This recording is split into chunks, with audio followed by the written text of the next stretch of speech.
ಈ ಕಾರ್ಯಕ್ರಮದ ಪ್ರಾಯೋಜಕರು ಗಡಿಯಾರ್ ಗ್ರೂಪ್ ಆಫ್ ಕಂಪನೀಸ್. ವೀಕ್ಷಕರೇ, ಇದು ಎಡಿಟರ್ ಸ್ಪೀಕ್.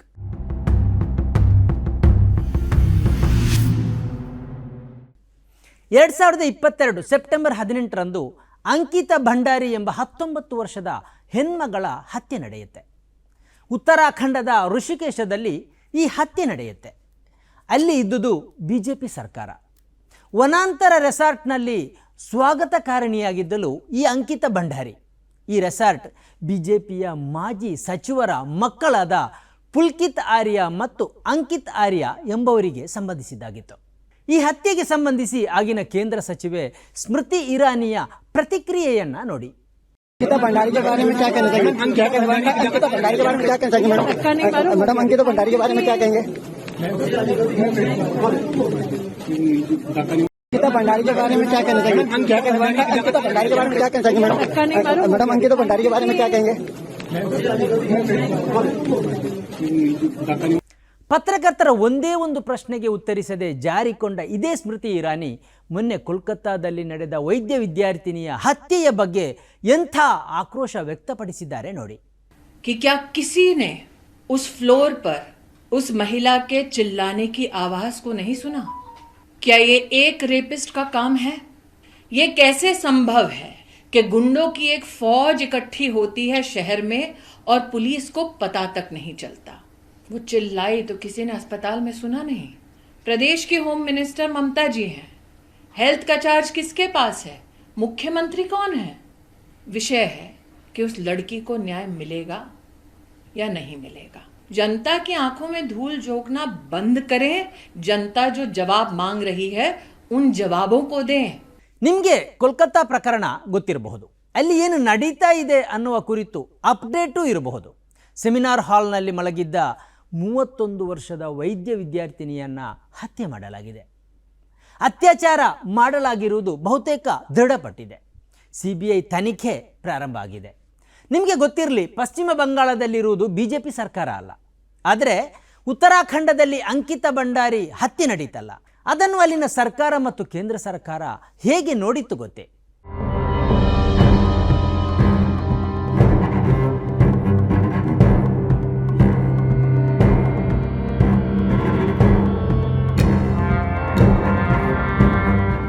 ರೆಸಾರ್ಟ್ಗೆ ಬರುವ VIP ಗಳಿಗೆ ಸಹಕರಿಸಬೇಕು ಎಂದು ಈ ಅಂಕಿತಾ ಭಂಡಾರಿಗೆ ರೆಸಾರ್ಟ್ ಓನರ್ಗಳಾದ ಪುಲ್ಕಿತ್ ಆರ್ಯ ಮತ್ತು ಅಂಕಿತ್ ಆರ್ಯ ಒತ್ತಡ ಹಾಕಿದರು.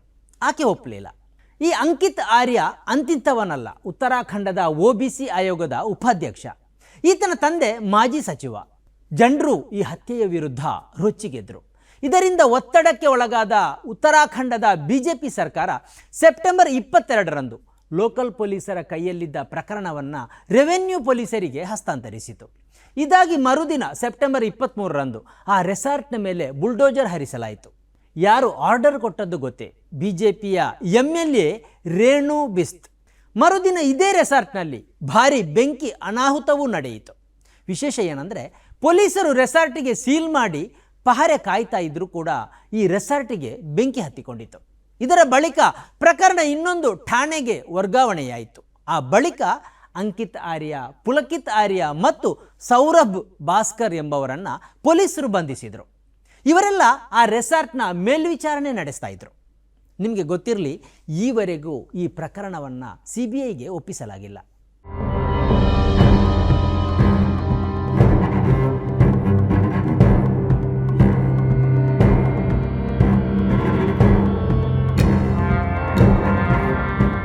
ಬುಲ್ಡೋಜರ್ ಹರಿಸಿದ್ದ ಡ್ರೈವರ್ನನ್ನು 2023 ಡಿಸೆಂಬರ್ನಲ್ಲಿ ನ್ಯಾಯಾಲಯದಲ್ಲಿ ವಿಚಾರಣೆಗೆ ಒಳಪಡಿಸಲಾಯಿತು. ಆಗ ಆತ ದಂಗು ಬಡಿಸುವ ಸತ್ಯವನ್ನು ಹೇಳಿದ್ದ.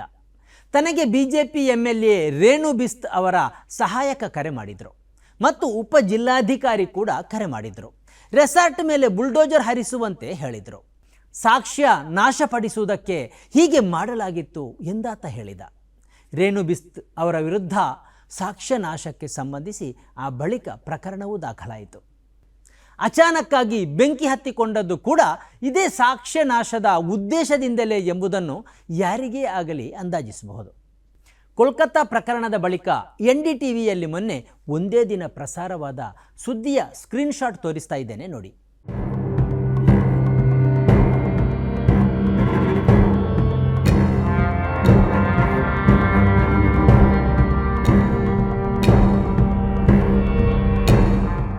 ದೇಶದಲ್ಲಿ ಪ್ರತಿದಿನ 86ರಷ್ಟು ರೇಪ್ ಪ್ರಕರಣಗಳು ನಡೀತಾ ಇದೆ ಎಂಬುದು ಅಧಿಕೃತ ಮಾಹಿತಿ. ಇದು ಪೊಲೀಸ್ ಠಾಣೆಯಲ್ಲಿ ದಾಖಲಾದ ಪ್ರಕರಣಗಳು. ಹೀಗೆ ದಾಖಲಾಗದೆ ಹೊರ ಜಗತ್ತಿಗೂ ಗೊತ್ತಾಗದೆ ಉಳಿಯುವ ಪ್ರಕರಣಗಳು ಎಷ್ಟಿವೆಯೋ ಗೊತ್ತಿಲ್ಲ. 2012ರಲ್ಲಿ ದೆಹಲಿಯಲ್ಲಿ ವೈದ್ಯ ವಿದ್ಯಾರ್ಥಿನಿ ಜ್ಯೋತಿ ಸಿಂಗ್ ಮೇಲೆ ಅತ್ಯಾಚಾರ ನಡೆಯಿತು. ದೇಶ ನಿರ್ಭಯ ಎಂದು ಆ ಹೆಣ್ಣು ಮಗಳನ್ನು ಕರೆಯಿತು. ಅದು ದೇಶಾದ್ಯಂತ ಪ್ರತಿಭಟನೆಗೂ ಕಾರಣವಾಯಿತು. ಇದೀಗ ಅಂಥದ್ದೇ ವೈದ್ಯ ವಿದ್ಯಾರ್ಥಿನಿಯ ಹತ್ಯೆ ನಡೆದಿದೆ. ದೇಶಾದ್ಯಂತ ಪ್ರತಿಭಟನೆಯೂ ನಡೀತಾ ಇದೆ. ಇದರ ನಡುವೆ ಸುದ್ದಿಯಾಗದೆ ಹೋದ ರೇಪ್ ಮತ್ತು ಮರ್ಡರ್ ಪ್ರಕರಣಗಳು ಅಸಂಖ್ಯ ಇವೆ. ಅವೆಲ್ಲ ಯಾಕೆ ಇಂಥದ್ದೇ ಆಕ್ರೋಶ ಹುಟ್ಟಿಸಲ್ಲ ಎಂಬ ಪ್ರಶ್ನೆಯೂ ಇದೆ.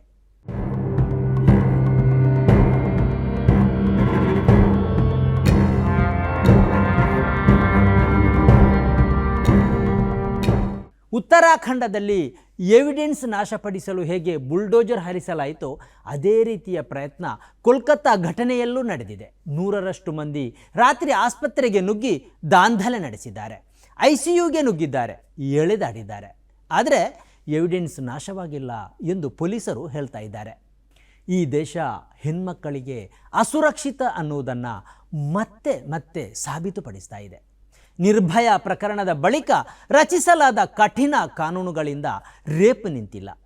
ಆಸಿಫಾ ಎಂಬ 8 ವರ್ಷದ ಹೆಣ್ಣುಮಗಳನ್ನು ಅತ್ಯಾಚಾರ ಮಾಡಿದವರ ಪರವೇ ರ್ಯಾಲಿ ನಡೆಸಿದ ದೇಶ ಇದು. ಬಿಲ್ಕಿಸ್ ಬಾನುರನ್ನು ಅತ್ಯಾಚಾರ ನಡೆಸಿದವರನ್ನೇ ಹೂಹಾರ ಹಾಕಿ ಸ್ವಾಗತಿಸಿದ ದೇಶ ಇದು.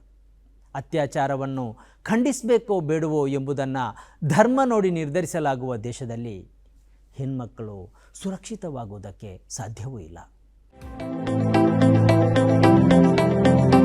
Gadiar Group of Companies, synonymous with excellence and innovation, stands as your dynamic partner for progress. Gadiar Group ensures safety as guardians in firefighting and builds vibrant communities in real estate. Building tomorrow, today.